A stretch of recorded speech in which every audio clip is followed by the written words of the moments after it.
Mesa Central. Ya estamos, bienvenidos a Mesa Central, aquí en la pantalla del 13, en simultáneo con Tele 13 Radio, en todas nuestras plataformas a partir de este momento. Vamos a estar, como decíamos en el inicio, con el diputado Gonzalo Vinter, con el alcalde Rodolfo Carter, con Quique Mujica y Claudia Álamo en la mesa de análisis, a la que se va a sumar Cristian Valdivieso, que es nuestro primer entrevistado de esta mañana. Cristian, el director de Criteria, ¿cómo estás? Buenos días. Muy buenos días. Gracias por estar acá, Cristian. Que nos va a mostrar que parece que los chilenos tendemos a apoyar el censo 2024, ¿o no? Sí. La verdad es que sin censo no existe buena política pública, y para quienes nos dedicamos a los datos y para quienes creemos en las buenas políticas públicas es muy importante. Por eso quisimos mostrar algunos datos de percepción respecto del censo, porque para los que no saben, se está realizando un censo entre abril y julio. Pero un buen punto, y junio, que termina en junio, exactamente. Muestra la encuesta que son poquitos los que no saben que se está haciendo un censo. Exactamente. Y es muy importante que tengamos un buen censo, porque el censo es la base de todas las políticas públicas en vivienda, en salud, en educación, claro, y en muchas otras cosas más. Ahí están todos los datos, por eso se pregunta todo lo que se pregunta. O sea, tanto así, por ejemplo, que si uno dice, ¿por qué tienen que haber, voy a decir algo súper concreto, 2 diputados en determinada región o en determinado distrito? Bueno, porque eso tiene que ver con la cantidad de personas a las que representan esos diputados en ese lugar. Y por lo tanto tenemos que saber cuántos somos. Veamos los datos de la encuesta de Criteria respecto del censo, información y disposición a participar. La pregunta es: ¿sabía usted que desde el 9 de marzo se está realizando el censo? El 97% sabe ya. Sí, en ese sentido el trabajo de comunicación que ha habido en torno al censo ha sido muy bueno, porque prácticamente toda la población sabe que estamos viviendo un censo. Exactamente. ¿Y qué tan dispuesto estás o estuviste a participar en el censo 24? A mí me censaron, ¿y a ti te censaron? A mí me censaron, sí, tuve una buena experiencia, y el 75%, 3/4 partes de la población está totalmente dispuesto a participar o estuvo totalmente dispuesto a participar. Igual hay un grupo más pequeñito, de torno al 6%, que no está nada dispuesto, y poco dispuesto un 7%. Por eso que nos importó hacer este zoom en algo tan importante como el censo, para saber o para poder eventualmente tener buenos mensajes para dirigirle a aquellos públicos que son más reticentes. A ver, sigamos viendo las otras láminas para saber por qué, a ver si encontramos algunas de las razones de por qué se apoya o por qué no se apoya. A ver, por ejemplo, la percepción de importancia del censo. Es muy importante para Chile tener un censo actualizado, un 80% piensa eso. Exactamente, y tenemos un 7% que está muy en desacuerdo. Ahí hay un público pequeñito, pero que en términos porcentuales puede ser importante, y al cual habría que ver qué es lo que está pasando. ¿Qué le pasa? Exactamente. ¿Qué le pasa? Exactamente. El censo es clave para tomar buenas decisiones de inversión pública, que es una de los argumentos que daba Cristian al inicio de esta conversación. 71% muy de acuerdo o de acuerdo, digamos, ¿no? Exactamente. El 70%, y ahí 7 de cada 10 personas está de acuerdo, claro, con el 10% que está ahí. Y además es importante porque no todo el mundo sabe que cuando lo van a censar y cuando le van a hacer preguntas respecto a su vivienda, a los niveles de educación, de cuánta gente vive, eso tiene un correlato después en políticas públicas, en salud, en educación, en vivienda, etcétera. Y claro, por lo tanto, es importante esa comunicación también para la población, porque eso es lo que le da la importancia al censo. Ya, sigamos viendo lo que piensan los chilenos respecto del censo. Siguiente pregunta: los imaginarios sociales. Esto es acuerdo o desacuerdo con distintas frases. Tengo la convicción de que el éxito del censo es responsabilidad de todos. Un 71% piensa eso. Exactamente, eso es muy bueno, en el sentido de que la gente dice, somos todos protagonistas del censo. Ahora, esto es interesante porque son los imaginarios subjetivos, Iván, y el censo es la gran encuesta objetiva que tiene la población. Claro, y tenemos percepciones subjetivas respecto a eso. Por ejemplo, lograr un buen censo tendrá un impacto positivo en la vida de los chilenos. 54%. Sí. Tengo miedo que los delincuentes se hagan pasar por encuestadores del censo. Bueno, uno de los temas que ha tenido que enfrentar el actual censo efectivamente tiene que ver con el contexto de inseguridad pública que vivimos. Y efectivamente, cuando uno tiene que abrirle la puerta a alguien, uno de los temas era que mucha gente tenía susto. Claro. Ahora, que haya un 50% que dice que tiene miedo, que está de acuerdo con eso, bueno, puede ser normal. El tema es cómo confrontamos o cómo combatimos ese temor que es normal que tengamos en la población. Claro. Bueno, por eso la gente del INE le puso tanto énfasis a que hay un código QR, que hay una cierta identificación, que es muy difícil de falsificar, además. 49% está de acuerdo con tengo la certeza que el censo será exitoso. 34, tengo miedo de que al entregar mis datos, estos pueden ser mal usados. Claro, y ahí empiezan algunos temores que tiene la población respecto del mal uso que puede haber en el censo, y hay un tercio de ellos. Mismo número, 34, le preocupa que el censo sea una forma de los políticos para manipular a la población, y 32, parecido, me angustia que el censo sea un pretexto para recolectar información con fines políticos. Claro, si bien no es una mayoría, es un grupo importante que igual de alguna es alto, manera... 30. Exacto, hay un grupo importante que de alguna manera, a propósito del censo, se hace eco del momento momento que estamos viviendo, el momento de inseguridad, ¿verdad? Y eso tiene que ver, el momento donde mucho se habla que los datos son el petróleo del futuro y por lo tanto se manipulan los datos. No nos olvidemos la época de las vacunas, que gente pensaba que le iban a meter un chip con la vacuna, ¿de acuerdo? Para extraer los datos. Bueno, pero esas cosas dan vuelta. Lo había inventado Bill Gates. Exactamente. Y lo otro, el descrédito de la política. Claro. Entonces, o sea que los políticos van a usar esto para determinados fines. Entonces ese es el escenario complejo que nosotros encontramos y con el cual se está combatiendo comunicacionalmente para tener un censo exitoso. Ahora, uno tiende como a mirar en menos o soslayar como por ignorancia el fenómenos como las antivacunas. Ya, uno tiende como porque repudian la evidencia científica, porque están en contra de ciertas... pero no es despreciable un 32-34% de gente que por alguna razón está disconforme o incómoda con una parte de las posibilidades del censo, digamos. Por más que la ley diga que los datos son confidenciales, que solo el INE los puede procesar, que no se los va a pasar a nadie, en fin. Exactamente, o sea, hay un temor instalado. Ahora, a diferencia de lo que pasaba con las vacunas, donde también había gente que tenía temor al mal uso de datos o de información, en la vacuna también había una variante, comillas, ideológica, es decir, gente que era antivacuna por razones que pensaba que le hacía mal, ¿verdad?, para la salud, no hacía más mal que bien. Físicamente, claro. En el caso del censo, nosotros, por suerte, no hemos encontrado una negación o una mala valoración desde el punto de vista ideológico, que era algo que podía estar dando vueltas porque el censo del 2012, no nos olvidemos que se acuerda que se planteó como el mejor censo de la historia. ¿Cómo olvidarlo? De alguna manera eso lo politiza. Después, cuando no fue tan exitoso como se esperaba, vino el peor censo de la historia, le respondieron de la oposición, y eso hacía que el contexto... que era preocupante, un contexto donde eventualmente se politizara algo tan relevante como el censo, porque el censo... ¿Y ese es el censo anterior? Ese es el censo anterior. O sea, esa era nuestra última experiencia. La última experiencia fue el 2017, que fue un pequeño censo para actualizar el del 2012, que había tenido algunas falencias. Pero el 2012 se instala en Chile por primera vez lo que se denominan los censos de derecho, que son estos censos más largos. Claro. Hasta antes de esto, cada 10 años más o menos en promedio, nosotros teníamos censos de hecho, que eran esos censos que se hacían en un solo día y donde se empadronaba a la gente que había dormido en la casa. Exacto, ¿no? para contar a la gente los que habían dormido en ese lugar. Exactamente. Claro. Este es un censo más complejo de hacer, pero es lo que se recomienda hoy día por todos los expertos para poder levantar adecuadamente toda la información. Ya, y en ese contexto, hay entre los que desconfían, en ese pequeño porcentaje, ¿hay una cuestión ideológica también? No es tan ideológico, porque lo que veíamos que gente que está como detractora fuerte del censo son como 6-7%. Es que eso podrían tener una posición más ideológica. Soy anticenso porque no creo en el censo. Claro. No, acá hay más bien no creo que el Estado me pregunte nada, no sé. Claro. No es mayoritario. No es mayoritario, por lo menos en la gente que tiene ciertos temores o dudas respecto al censo. Lo que hay es duda respecto al mal uso de los datos, eventualmente, inseguridad pública, por los temores de que alguien te abra la puerta y vaya con otras intenciones, y tercero, el descrédito de la política. Nos queda una lámina más, ¿no? Dos láminas, ya. A ver la siguiente. Segmentación de imaginarios en torno al censo. Un 41% son promotores, un 40% son optimistas, ya tenés 81%, y un 19% son detractores. ¿Qué Aquí lo que hicimos fue una segmentación de la sociedad en torno al censo. Entonces lo que encontramos es que hay un 41% de personas que tienen varias características que denominamos nosotros como optimistas. Hay gente que es promotora del censo, interesada en el censo, digamos que es gente que puede sacar las banderas para defender el censo así como proactivamente. Yo, por ejemplo, soy promotor, debo ser promotor porque yo he participado en mis redes sociales apoyando el censo. Bueno, esa gente es la que tiene menos miedo, es la que no considera, que los datos van a ser mal usados y que considera que el censo es muy relevante en términos de política pública. Y si tú me preguntas una caracterización rápida, es más bien gente de segmentos medios y altos. Y en términos políticos, hoy día es más bien de centro izquierda o izquierda. Como tendencia, ya.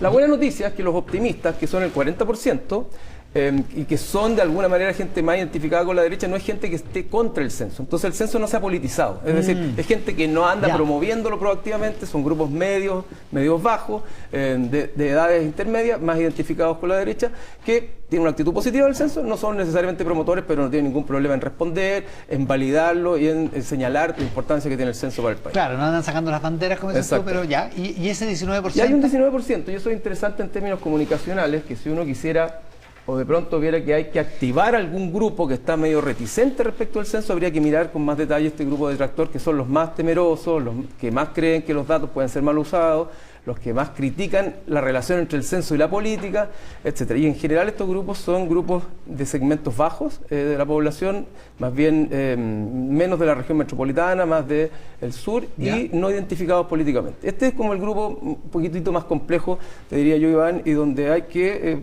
contarles que esto es lo positivo y atenuar aquellas cosas más negativas o temerosas que ellos también. Claro, y normalmente están más escépticos de la acción del Estado. Exactamente.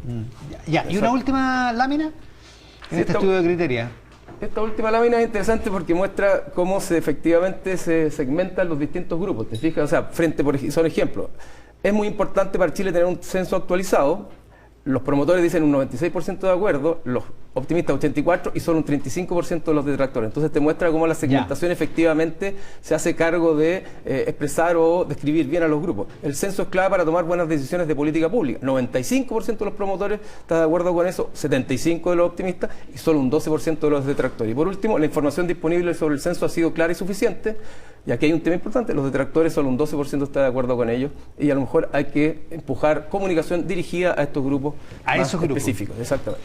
Pero con todo ha sido una buena experiencia hasta ahora y ojalá que siga siendo así de exitoso porque es central que tengamos datos para todo lo que hemos conversado. Y se puede centralizar, se puede dirigir esa información geográficamente por grupos socioeconómicos, hay manera de hacerlo. Esa es la gracia de una segmentación o clusterización, que uno puede dirigirla por grupos, por variables sociodemográficas, pero también variables actitudinales, es decir, que los contenidos estén en sintonía con estos temores, ¿verdad? O con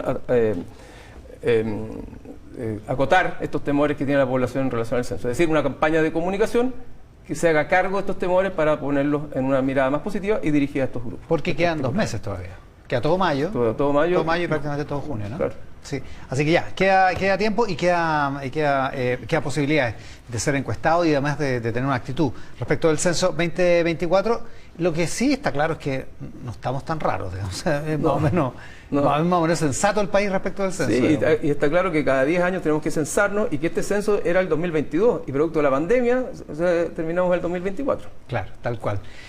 Decíamos al inicio de Mesa Central que Cristian Valdivieso se quedaba acá en el programa porque se unía a nuestra mesa de análisis que hoy conforman y ya están en el estudio Claudia Álamo. ¿Cómo estás, Claudia? ¿Qué tal? Muy buen día, ¿cómo están? Y don Enrique Mujica, también conocido como Quique Mujica. ¿Qué tal? Muy buenas tardes. ¿Cómo buenas tardes? Buenos días. Buenos días, perdón. Buenos días, buenas tardes. Buenos días, buenas tardes, estamos ahí cruzando. Claro. Porque vamos a hablar de Carabineros, entre otras cosas. Vamos a hablar de Carabineros. Vamos a hablar esta semana, una semana en que Carabineros y la seguridad se volvió un tema como irreductible, digamos, estaba en todas las conversaciones, Claudia. Sí. A ver, es interesante porque partimos con una conmoción a nivel país brutal. No solo el asesinato, sino que la manera, la forma en que murieron los 3 carabineros dejó una conmoción muy fuerte y eso significó también, ¿no es cierto?, abrir rápidamente una segunda pata en el debate que fue la agenda legislativa. Pero junto con esa agenda legislativa, que ya seguramente miraremos lo que ha significado eso, para muchos ha sido como incómodo en la manera en que el gobierno ha tenido que finalmente salir a posicionarse ya derechamente. Y no ¿Incómodo? No, incómodo en el sentido que para el gobierno, lo hemos dicho muchas veces acá y lo sabemos, no es nada nuevo, el gobierno tuvo que asumir una agenda de seguridad y tuvo que reformularse a sí mismo la relación que tenía y la visión que tenía respecto de Carabineros. Gabriel Boric y su generación querían refundar Carabineros, no olvidemos que ese era como finalmente el diseño. Esto ha significado que la realidad ha ido moldeando esa aspiración y por lo tanto hubo ahí un reacomodo. ¿Pero qué significó eso? Significó que finalmente, producto de la brutalidad de lo que sucedió, el gobierno, en voz del presidente y del ministro Camila Toá, le dijeron queremos que el general director se mantenga, no es el momento de los cambios. Lo dijo aquí la propia ministra Camila Toá el domingo pasado. Sí. Y lo que pasó también fue que la Fiscalía durante la semana también dijo la formalización del próximo 7 de mayo se corre para octubre. Eso cambia el escenario.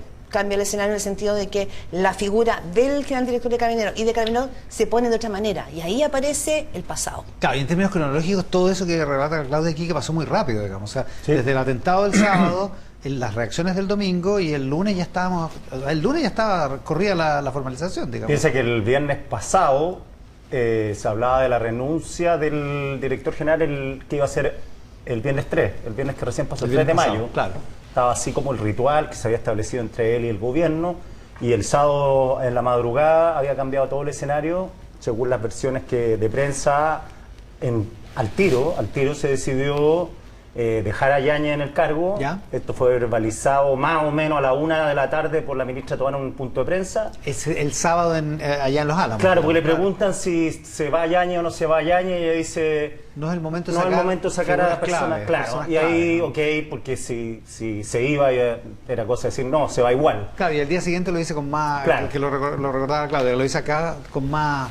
Claro, no lo dijo muy categórica, claro. sin ninguna... No va a haber cambio, punto. No va a haber cambio. Claro. Y al otro día dijo claramente, nos parece prudente la decisión de la Fiscalía de haber postergado.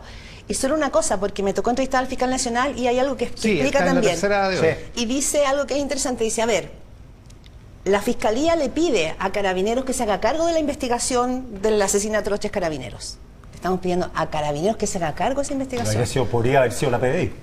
Podría haber sido. No podría, era realmente un poco extraño, digamos, no ocupa esa palabra, que si tú le estás pidiendo a una persona que se haga cargo de la investigación, luego que el general Yáñez se traslada a la zona con su equipo más cercano y de confianza, que después lo pongas y lo exponga una semana después a una formalización. O sea, evidentemente no se configuraba un buen escenario. Descabezaban el mando, descabezaban a Carabineros en medio de quizá el asesinato más cruel que ha tenido Carabineros en años. O sea, el timing era fatal, digamos. El timing era fatal, claro, el timing era sabroso. Ahora, el gobierno no podía hacer mucho, digo, en términos formales y en no en off, respecto de la formalización. Claro. O sea, hacer ver que no era cauto, usaron la palabra prudente. Sentido común. La usaron varios, Sí. prudente, que me pareció una palabra muy bien elegida, no creo que azarosa tampoco, que no era prudente, el sentido común. Lo que sí me queda dando vueltas en tu entrevista al fiscal Valencia, que él da a entender que esto va a ser largo. Yo tenía la sensación que descubrir a los criminales iba a ser medianamente rápido por la extensión de la zona, pero él dice, ojo, que aquí hay una serie de pruebas porque aquí no es que 3 sospechosos uno le endilgue el asesinato, sino que tiene que tener pruebas sustantivas para que el juicio tenga asidero. Y dice ahí algo que hemos sabido siempre en esa zona, que parece pedestre, pero no. La falta de cámaras de video en toda la zona no favorece la investigación. Pero él dice algo que es muy interesante, que la opinión pública quizás desde aquí no se ve. Él dice, los tiempos de una investigación en una zona rural y los tiempos de la investigación en la zona urbana son muy distintos. Muy distintos, claro. Y son muy distintos primero por lo que tú dices, no hay cámaras, son rutas mucho más estrechas, son rutas arboladas. Y lo más importante, los testigos no quieren hablar. Porque los testigos tienen mucho temor. Se nos olvida, y esto está pasando en el país, ojo, en una discusión en la Fiscalía, que nosotros vemos solo Santiago, pero lo que está pasando con el crimen organizado en general es que en Arica, por ejemplo, los fiscales que tienen que investigar se encuentran con los delincuentes en el bar de la esquina. O en Iquique, una fiscal que está investigando al Tren de Aragua se puede encontrar con alguno de los que está investigando, o una pareja, como entiendo que ha pasado, en un edificio.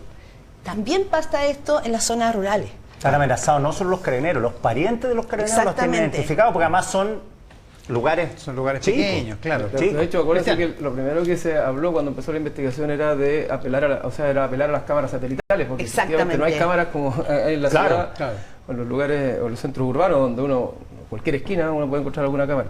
No, yo creo que lo del general Yáñez era imposible soslayarlo en este caso, porque condolerse con las víctimas, acompañar a las víctimas después de este vil asesinato, creo que no era suficiente para el gobierno. Entonces tenía que ser un gesto político. El gobierno, creo que el gesto de respaldar al general Yáñez fue parte de ello, para darle una entidad mayor al solo hecho de condolerse con las víctimas y acompañarlas, porque de lo contrario creo yo que hubiera instalado un problema más a la investigación. Y por otro lado, creo que al final, por lo que muestran los datos, la ciudadanía habló positivamente de la manera como el gobierno en general actuó frente al terrible asesinato.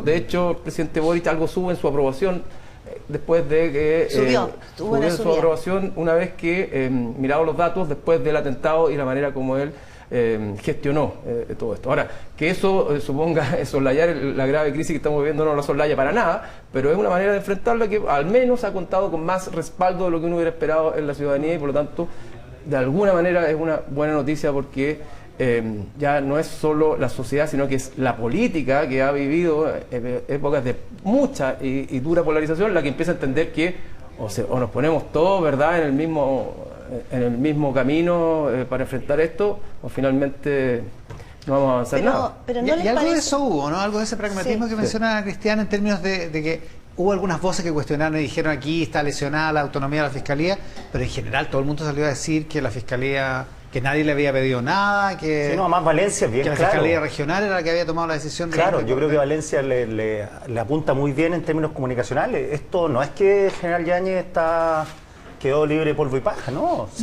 Se atrasa o se extiende. No, Hay un incluso en la criterio- entrevista que hace Claudia, perdón, en la Sí. entrevista que hace el mismo fiscal dice, si hubiéramos hecho la formalización cuando Claro. correspondía, el mismo general Yáñez y su defensa hubiera dicho, oye, no he tenido tiempo para poder Exactamente. O sea, en el fondo ordenar mi defensa. Claro, lo que se evaluó, según dice el fiscal en la entrevista en la tercera, es que de todos modos el día 7 de mayo la defensa iba a entregar un argumento que esto iba a postergar nuevamente. En vista de eso, el escrito que hace el fiscal Javier Almendaris es el que se acepta por esa prórroga. Pero quería decir algo respecto a lo que tú decías, Cristian, no sé cómo lo ven. Esa noche en que se reúnen, la noche del sábado, cuando se sabe del asesinato de los carabineros, el gesto que hizo el presidente Boric fue que al otro día en esa zona, en Cañete, estuvo el Estado de Chile. Los presidentes de la Cámara, del Senado, Fiscal Nacional, Carabinero. Uno podría decir que había una contundencia. Hasta el presidente de la Corte Suprema. El presidente de la Corte. Había una contundencia diciendo como, aquí somos el Estado de Chile. Y yo creo que esa imagen no la habíamos visto probablemente en otro momento. Hace rato. Sabemos que esto cambió el escenario. Pero ¿por qué lo digo? Porque esa imagen que podía ser esperanzadora respecto de un mundo político que se pone de acuerdo y que entiende el nivel de la amenaza, yo no sé si después se traduce en el discurso que hemos visto esta semana en el Congreso. Ya, es que hablemos de ese asunto. O sea, como que creo que ahí un gesto que es bueno genera esto que como las antiguas pantallas de televisión, como que la pantalla, el ruido de la pantalla. El ruido de la pantalla. El sábado en Porque la se tarde, pierde la consistencia. el sábado en la tarde ya en la Cámara de Diputados por lo menos había suspendido la semana distrital, el Senado hizo Exacto. lo propio algunas Y horas uno decía, después. bueno, esto tomó una forma. Entonces se armó algo, ¿no? Claro. Vamos a tratar algunos proyectos prioritarios y eso estuvo a punto de fracasar. Y eso sí que hubiera sido Pero a pesar un ridículo mayor. pero a pesar de los dimes y diretes, finalmente se terminó diciendo que esto iba a total despacho y se trabajó intensamente Sí. para avanzar y en los tres proyectos se avanzó. Se avanzó. Y tuvieron resultados. Y tuvieron claro. resultados, efectivamente. Lo O que sea, pasa es que más Pero, allá- pero estuvieron a punto de no. En lo que no se han podido poner de acuerdo, en la ley de inteligencia están desde el 2018, en la RUF está de abril del 2023 y decían, no, si nosotros seguimos conversando el tema, claro, pero no todas las semanas. Decían, nos juntamos una de las semanas. Hace 6 meses que no se conversaba ni una línea sobre ese tema. O sea, la RUF para afuera y digamos que no estamos en un país como Suiza. Y se echan la culpa unos a otros además. Claro, Porque o sea, la oposición dice es que el gobierno prometió unas indicaciones que no, Claro. que no ha mandado y el gobierno es el... y después que la culpa de la vino, oposición. oye, estamos legislando a matacaballo.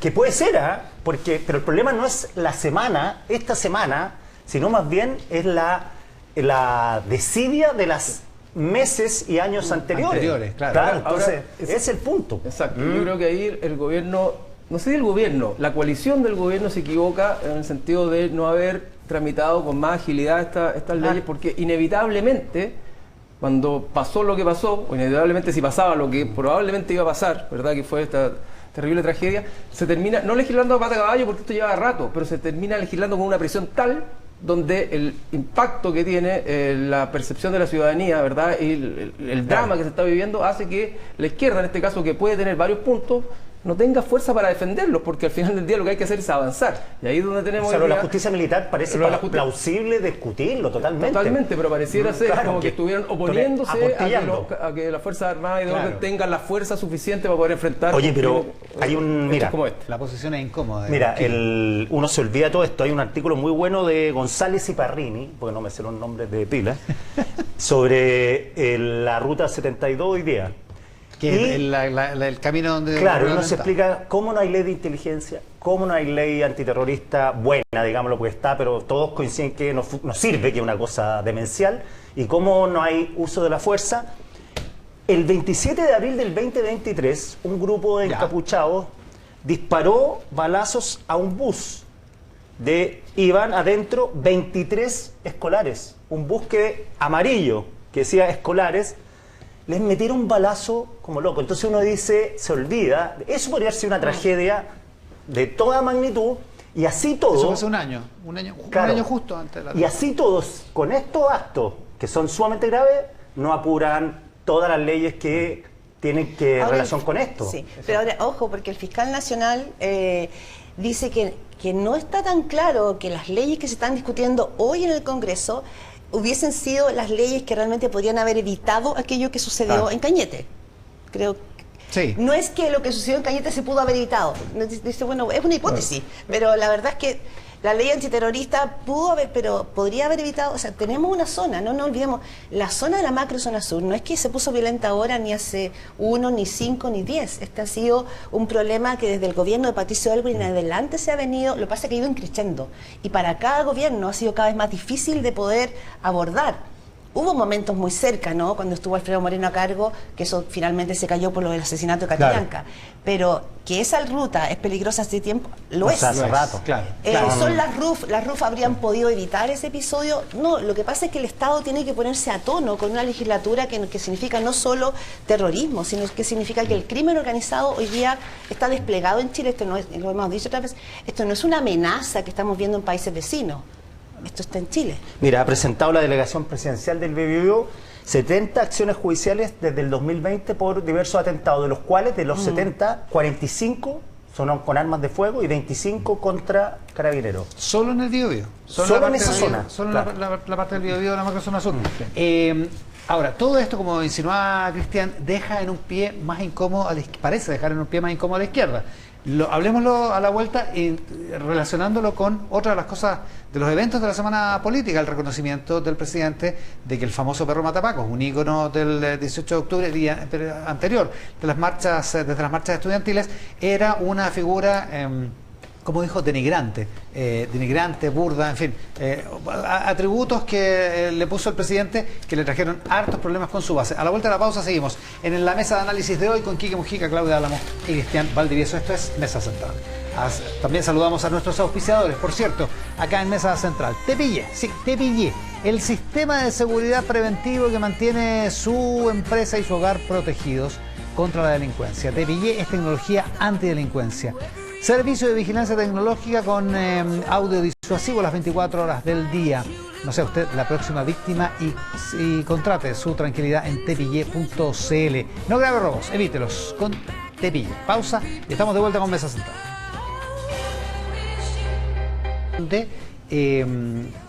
Sin que nadie le pregunte, nadie le puso el tema del perro Matapaco, y él se le preguntó sobre su idea de refundar Carabineros.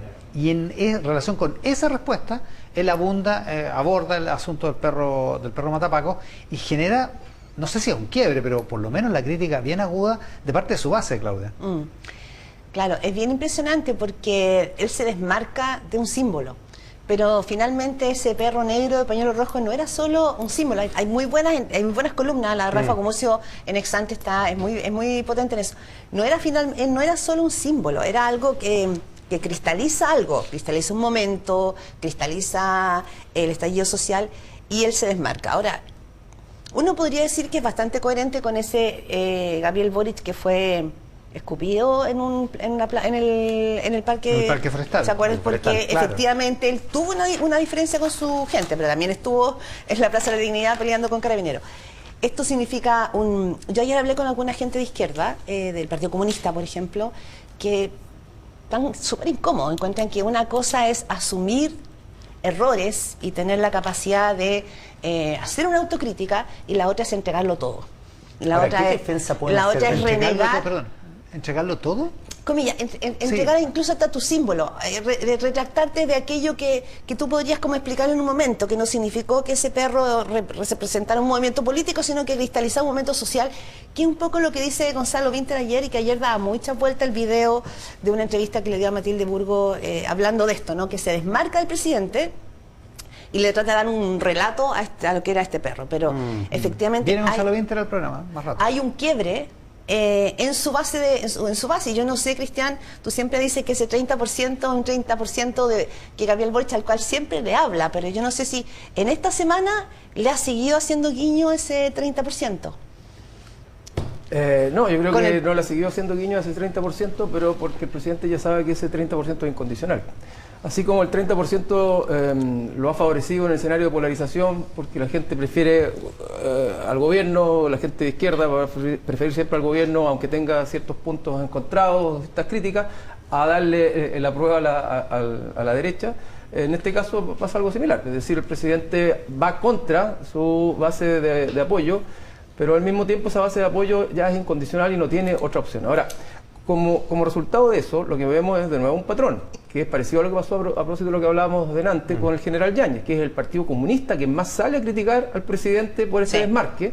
En cambio, el Frente Amplio le cuesta más, de alguna manera lo apoya en alguna medida. Sí. Ahora, en lo grueso, yo diría que el presidente está convencido, más allá de su pasado, está absolutamente convencido que sin seguridad no hay libertad y está dispuesto a cambiar toda su bandera, una metamorfosis total como persona. Y creo que ese convencimiento tiene una dimensión, digamos, más profunda en él, pero también una dimensión táctica que no es menor. Es decir, lo que dice el presidente Felipe González en la UDP hace poco, que dice: en España los movimientos de los jóvenes subieron como cohete y cayeron como plomo. Creo que esta izquierda tiene que entenderlo rápido, porque si el presidente, más allá de que se le critique sus giros, no toma, ¿verdad?, esta causa de decir, bueno, resulta que nosotros creíamos esto, hoy día no es que no lo creamos, pero le ponemos prioridad a esto, porque esta es la urgencia del país y este es el país que tenemos que gobernar, esa izquierda va a terminar cayendo como plomo. Y por lo tanto el presidente creo que avisora un futuro a propósito de lo que está haciendo y puede pagar algunos costos menores, creo yo, hoy día en su base de apoyo. Ya, puede ser que los costos sean menores, pero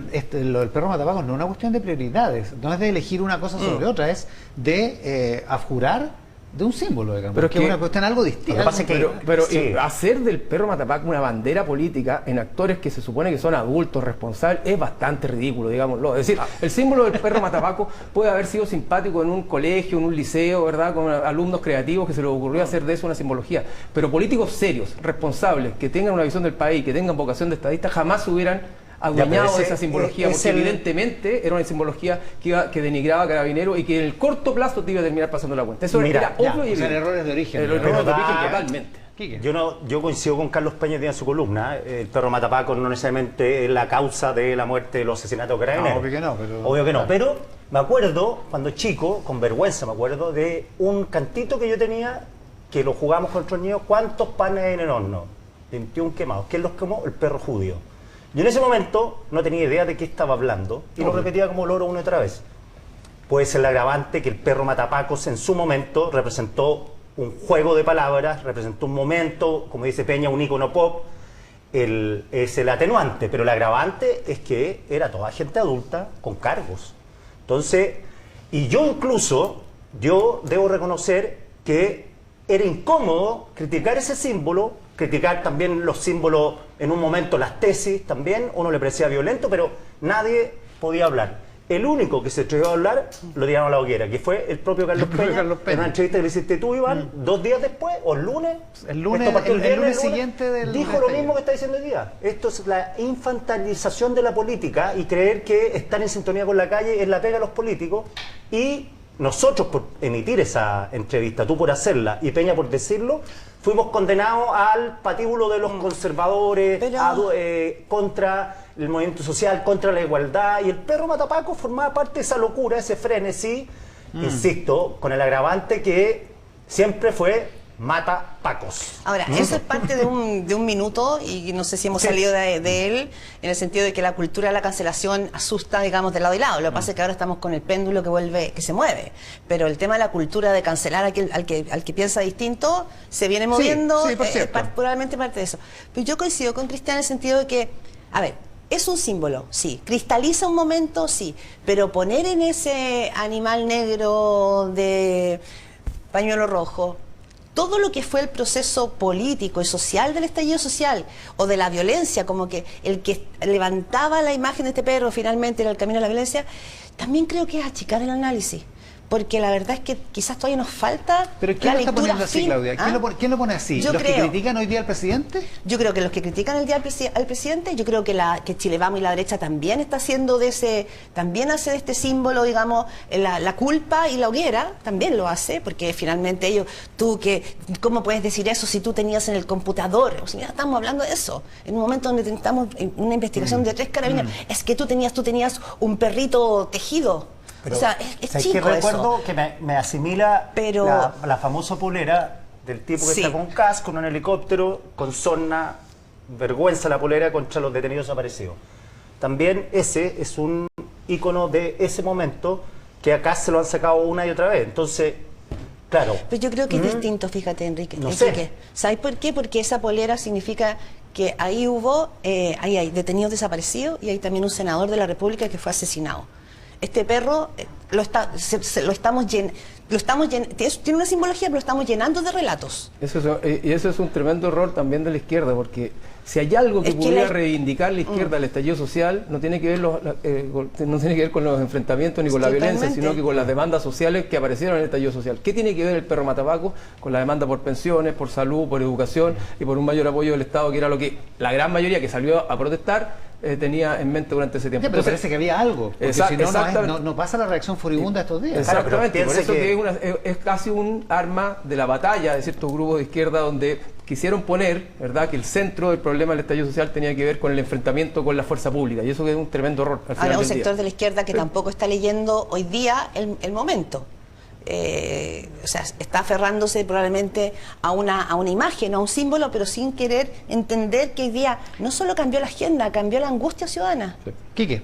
No, digo yo que está el perro matapacos, que para muchos es impronunciable hoy día. Está De los hecho, el propio presidente, cuando da la Claro. declaración, trata de Le no cuesta- decirlo. le cuesta digamos. decirlo. los 30 años, los 30 pesos, también con una reivindicación de la concertación, y en el propio gabinete gente destacada de esos 30 años está dirigiendo el país. Está también toda la discusión sobre el tema mapuche ahora, la reivindicación de los grupos que se hacían, que ahora, según el fiscal Garrido, no según yo, son grupos de crimen organizado rural. O sea, una serie de banderas que se levantaron ahí. La Constitución, que en su momento también, 2 fracasos constitucionales. O sea, ¿qué queda de eso que hubo ahí? Es una buena pregunta para hacer. ¿Qué queda de eso? Y quizás lo que queda es precisamente lo que no se tomaron, como dice Cristian, los políticos se apropiaron, sino que lo que había ahí, por generación espontánea o por un sinfín de razones, de molestia. Y esa molestia, yo insisto, no creo que pasaba por denostar la concertación, los 30 años, jugar con el perro matapaco, que las barras bravas se tomaran la Plaza Italia, que rompieran la iglesia. Me parece que había algo más y se ha perdido quizá esa urgencia. Hay una cosa que me llama la atención, no quiero eternizar el debate sobre el perro matapacos, pero me llama la atención una cosa. El presidente, cuando le preguntan por la refundación de Carabineros y él pone el tema del perro matapacos. El domingo anterior, a propósito de que habían matado a 3 carabineros, yo le pregunté a la ministra del Interior y le dije, ministra, También lo dijo aquí hubo una cosa, había símbolos, y el símbolo, aparte de lo cacofónico que suena perro matapaco, perdona, pero era una manera de desprestigiar a Carabineros, de poner al Estado como Estado violento. Y la ministra dice, ni yo ni el presidente. Sí. Ella agrega al presidente. Yo no le pregunté por el presidente, le pregunté por ella y su sector. Sí, ella se desmarca. Ella hace se un desmarca, quiebre. pero mete al presidente. Claro. Sí, La a mí me llama la atención respuesta. esa- ¿Te llamó la sí, atención, mucho, no? sí. Porque, Sí. y es totalmente coincidente Cuando con lo el dice el presidente. presidente me acordé de lo que decía, de lo que te había dicho acá la Exacto. ministra Ahora Carmen Toa. buscarle el sticker al presidente del computador, encuentro que es O, too much. o la señora que le clavó el perrito. Tejido, No, pero... Jochi, Pero algo Pero hay ahí. algo. Que Y bueno, cuando te es que esto digo- es voluntario, esto no Por fue un eso la accidente, lectura digamos. Claro. de que hay un sector del Partido Comunista que sabemos que se incomoda. El Lautaro Carmona ha querido decir que no, pero que esto es también ocioso, que es no. difícil pero, explicar el tema. Pero internamente en el PC, perdón, hay una incomodidad porque por todo la lista que tú hiciste de cosas, Claro. como que hay una renuncia. Y que renunciar a este símbolo ya es como renunciar a demasiado. Demasiado. ¿Ca- Demasiado. Y en el sector del Frente Amplio yo no sé enteramente, pero bueno, ayer me decían que la frase de Gonzalo Winter, cuando dice entendemos que el presidente tiene que tomar distancia de esto, porque es una frase ofensiva, nosotros creemos que el perro matapaco representaba finalmente la periferia, en las demandas no acogidas de la sociedad. Pero Gonzalo Winter, que entiendo que va a estar acá, el diputado, Viene. es probablemente una de las personas más cercanas al presidente de la República. Y tomó distancia de esa frase que De esta frase. Cristian. Sí, ahora tomó distancia, pero también dijo que el presidente hacía lo correcto. Claro, Entonces, de alguna manera, sí. claro, de alguna manera, a ver, lo que probablemente está pasando acá, y a propósito de lo que decías tú de Carolina Toá, es que ella ahora está muy empoderada y el presidente la ha empoderado. Y esto que aparece como, digamos, el término, la muerte simbólica del símbolo del perro matabaco que parte con la ministra, es parte de una apuesta, creo yo, del gobierno o de una parte del gobierno. Y lo que vemos como contrarrespuesta es que otro sector del mismo gobierno, ¿verdad?, el Partido Comunista particularmente, o ciertos grupos de Prodignidad, se enfrentan a esto porque de alguna manera es un enfrentamiento entre las dos almas del gobierno. El alma del socialismo democrático, que hoy día dice, bueno, yo estoy gobernando, estoy pagando los costos, pero quiero también tener más poder, más agenda y también capacidad de poner los temas. Versus un grupo que dice, bueno, pero si nosotros somos los que ponemos los votos, nosotros somos los que de alguna manera llegamos al gobierno y ustedes están aquí de invitados. Y eso, creo yo, es un tema no resuelto. Y que da la impresión de que el presidente estaría optando en este último tiempo por darle más fuerza al socialismo democrático. Dicho de otra manera, yo apostaría, y no voy a decir si de fondo o tácticamente, que el presidente no volvería a indultar a los detenidos del estallido social o de la revuelta social, claro, como lo hizo la vez anterior, porque fue una manera de quitarle el piso a la ministra Carolina Toá, que resistió y no renunció, y hoy día yo creo que ella se siente absolutamente avalada por el presidente, y esa es la tensión que está instalada dentro de la moneda. De hecho, esta semana la hemos visto ella totalmente a cargo de la agenda. Sí, o sea, la figura que ha descollado esta semana ha sido la ministra Toá, tanto en los funerales, tanto en la relación con Carabineros, como en la discusión en el Congreso. Tal cual. Sin ninguna duda. Oye, a propósito de esto, y para hablar también de la derecha, cuando la derecha debería estar sentada comiendo cabrito, mirando toda esta discusión, le regala al oficialismo, le regala un punto de discusión insistiendo en el tema de la justicia militar, en las reglas del uso de la fuerza. El alcalde de Carter, que viene en el siguiente bloque, también habla de eso, habló de eso el sábado pasado acá en la transmisión especial de Tele 13 por el atentado. Y en el tema de la justicia militar, me da la impresión de que puede haber un punto que el oficialismo puede recoger para sí mismo, digamos, ¿no? ¿Puede ser o no? Varias cosas respecto del tema, porque se ha hablado tanto de esto en las redes. Primero, a mí me llama la atención la votación, porque la votación que se dio, esto en el marco, digamos, de la discusión sobre la RUF, la regla del uso de la fuerza, ahí es donde finalmente entra esta indicación de último minuto sobre que exista una justicia militar para que pueda sancionar a aquellos uniformados que funcionen en un marco de estados de excepción, estados de sitio, ¿ya? Pero casi empató. 72-71. Casi empató. Con el voto, la abstención del Bukele chileno Gaspar Rivas. Entonces, en la votación sobre la admisibilidad, la última. Sí. Claro. Entonces, bueno, finalmente esto se rechazó por un tema de inconstitucional, ¿no? Es lo que explicaba la ministra, lo que explicó la presidenta de la Cámara de Diputados. Pero a mí lo que me llama la atención es la votación. Casi un empate. Casi un empate en un tema que podríamos decir que como sociedad lo teníamos resuelto. Entonces me llama la atención las, comillas, involuciones, que para otros sectores no lo son, pero las involuciones de un debate que pareciera ser superado y del cual nos sentíamos bastante orgullosos, porque fue Bachelet y también Sebastián Piñera los que avanzaron mucho en ese tema. Parecía ser un... Bueno, pero insisto, es la culpabilidad de no legislar en tiempos de calma y no en tiempos de guerra. Porque en tiempos de guerra, si republicana horquilla... Todos hacen la evaluación. Se mueve. Claro, piensa los parlamentarios socialistas que estaban pidiendo que no entrara ningún venezolano más. Socialistas, que antes no hablaban de eso, entonces dicen, bueno, republicano, entonces dobla la apuesta, vamos, ahora hagamos un muro, no una zanja. Y el otro va a decir, hagamos un edificio para que no entre nada. Entonces, en estos tiempos es pésimo, y eso lo haría aprender la política, que lo bueno de resolver el tema de la RUF era el año pasado, la inteligencia el año pasado, y no en una semana hacer lo que no hicieron durante años. Claro, y justo cuando está ahí con este asunto. Ahora, el tema de la justicia militar puede provocar un ruido en la gente, estoy pensando, en la ciudadanía, respecto a quién lo... Yo creo que va a ser menor, porque esto es una discusión más bien política.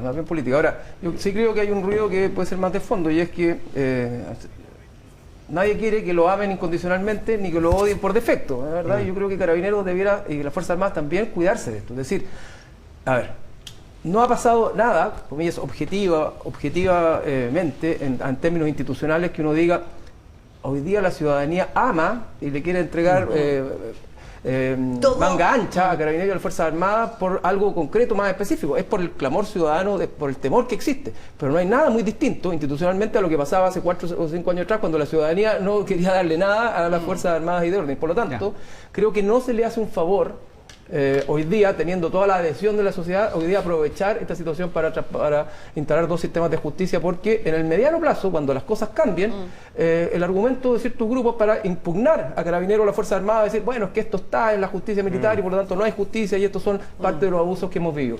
La vida es pendular y lo que hemos visto es que hay hartos movimientos y movidas, ¿verdad? Y cambio. Por lo tanto, creo que esto hay que hacerlo pensando en el mediano y el largo plazo y no solamente en el corto. Porque hoy día en el corto, la manga ancha te permite hacer lo que tú quieras, pero eso no necesariamente favorece a la Fuerza Armada y a Como Carabineros. dicen sabiamente, es bueno el cilantro, pero nunca tanto. Exactamente. Ya, pero eso es, en el fondo, echar mano a una palabra que, y lo digo con mucho respeto de verdad, a una racionalidad política que al menos esta semana no lo vimos en el Congreso, sinceramente. No lo vimos ni en la discusión. Y creo, y para tomar algo que decía Iván, que es importante, la derecha, y lo dice la encuesta Criteria, la derecha también tuvo una ofensiva muy importante acá. Javier Macaya, presidente de la UDI, al otro día estaba pidiendo amnistía para los carabineros y costaba ligar las dos cosas. Ligar las dos situaciones. ¿Cómo llegaba ilógicamente a pedir amnistía? Sí. Y lo que muestra la última encuesta Criteria de la semana es que hoy día la oposición no está capitalizando la caída o la poca aprobación o simpatía que tiene el gobierno. Más de un 60% está en contra de la... Entonces, por eso te digo, la pregunta es, ¿lo capitaliza pidiendo Eso. amnistía, lo capitaliza pidiendo justicia militar? Sí. Es curioso. Claro, lo que pasa es que están en una cuestión endogámica, que es separarse, ser ultrones, porque el otro se pone más ultrón, y esto lo reconocen los dirigentes, no estoy inventando yo, me dicen, nos obligan a movernos, nos obligan porque están hablando hace 30% también. Sí, pero también que no lo está pueden perder. propio 30%. Claro. Pero también están, de alguna manera, sacando las castañas con las manos del gato en lo siguiente, porque el mundo político está tensionado respecto del juicio, lo dice algo de tu entrevista, Claudia, al fiscal, el juicio que tiene respecto de la justicia y de la fiscalía. Hablan en la derecha de que hay fiscales de izquierda, en la izquierda que hay fiscales de derecha, y tiene una tensión ahí. Entonces, de alguna manera también están sacando las castañas con las manos del gato al usar este momento y a las fuerzas de orden y seguridad para traspasar esto a la justicia militar, porque lo que quieren de alguna manera es sentar un punto de desconfianza en los tribunales de justicia, a propósito de que estarían ideologizados o politizados. Y la pregunta es, si tenemos tribunales especiales para familia, laborales y otros, ¿por qué no podemos tener tribunales civiles también que se hagan cargo de los trabajadores? La tesis del tribunal especializado. Es el argumento que dan. Cuando uno dice, ¿por qué defiende la justicia militar? Porque la justicia ordinaria no tiene la experiencia para tramitar estas causas, entonces hay que derivarla a otra parte. Pero ahora, hay diputados republicanos que lo han dicho desembosadamente. Dicen, la única forma de que los militares tengan un juicio justo es con la justicia militar. Eso dijeron, eso se dijo en las Comisiones Unidas esta semana, y es lo que el fiscal nacional le dice a la Claudia en la y lo que recuerda Matamala bien hoy día, que si la Fiscalía no hubiese investigado el tema de la operación Huracán, que fue un montaje de Carabineros, nunca se habría sabido lo más probable, y que fue, falsificaron WhatsApp. Más encima, empurcando toda la investigación de calidad que podía haber en la zona. ¿Cuánto rato estuvieron los policías y los fiscales con vergüenza de tramitar cualquier cosa, aunque estaban quemando camiones porque tenían años? Claudia. Dos cosas. Uno, a propósito de lo que tú dices, que es cierto, uno lo habla con la gente, te dicen, bueno, es que ellos son otros los que están poniendo la música y ok.